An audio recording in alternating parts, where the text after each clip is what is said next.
Hello friends, मैं विशाल कुमार आप सभी को स्वागत करता हूँ अपने YouTube channel success science series में। तो यहाँ पर देखेंगे what is the normal range of blood sugar, describe the different methods of blood sugar estimation. तो नॉर्मल रेंज ब्लड शुगर का कितना है और इसको किस तरीके से एस्टिमेट किया जाता है वो लिखना है। तो normal range of blood sugar का बात करेंगे तो फास्टिंग का लेते हैं तो 65 से 110 मिलीग्राम पर डेसीलीटर। पोस्ट मील खाना खाने के बाद लेते हैं तो वह 120 से 170 मिलीग्राम पर डेसीलीटर होता है। रैंडमली अगर लेंगे तो 70 से 140 मिलीग्राम पर डेसीलीटर होता है।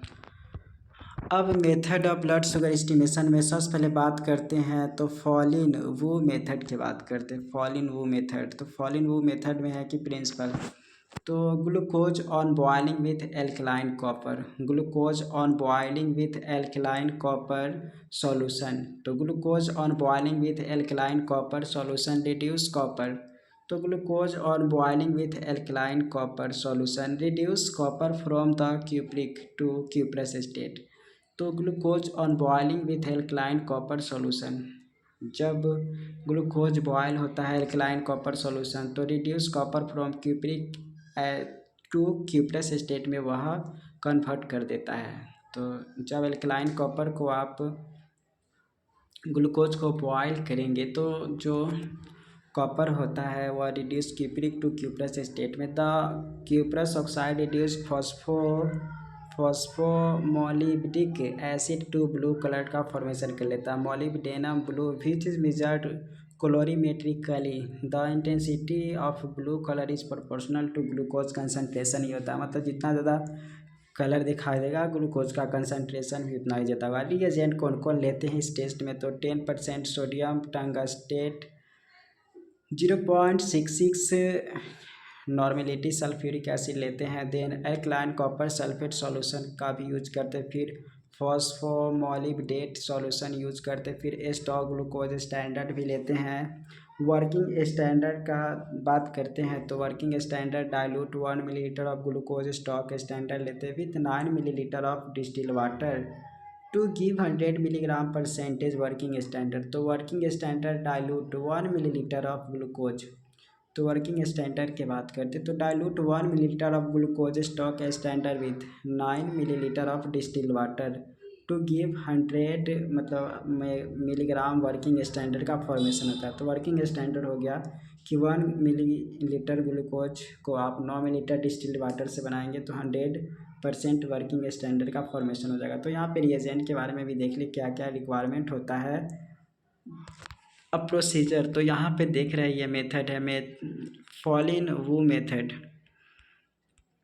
अब यहाँ पे है कि प्रोसीजर तो वही लेना है। Taking four Folin Wu test tube and label its B for blank, S for standard, C for control and T for test. तो 4 आपको लेना है। प्रिपेयर प्रोटीन फ्री फिल्ट्रेट को प्रिपेयर करना है। Add 1 millilitre of distil water, इसमें 1 millilitre distil water को लेना है। Glucose standard protein free filtrate of control serum and test serum in respective tubes.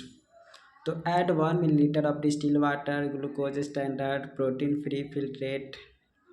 तो 1 मिलीलीटर डिस्टिल वाटर लेना है, ग्लूकोज स्टैंडर्ड लेना है, protein free filtrate of control serum and test serum in respective tubes.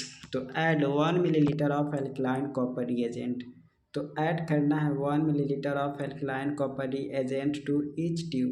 तो add करना है 1 millilitre of alkaline copper reagent to each tube. तो transfer the tubes to boiling water bath. तो transfer करना है, transfer the tips to boiling water bath for 10 minutes. तो boiling water bath में 10 minute के लिए ट्यूब्स को ट्रांसफ़र कर देना। Under running tap water cool the tubes for 2 से 3 मिनट विदाउट सेकिंग, बिना सेक किए हुए 2-3 मिनट आप उसको रनिंग वाटर में कूल कीजिए, रनिंग टैप वाटर में। Then add 2 millilitre phosphomolybdate reagent to each tube after cooling, यानी कि कूल होने के बाद 2 मिलीलीटर फॉस्फोमोलिब्डेट रिएजेंट को मिलाना है।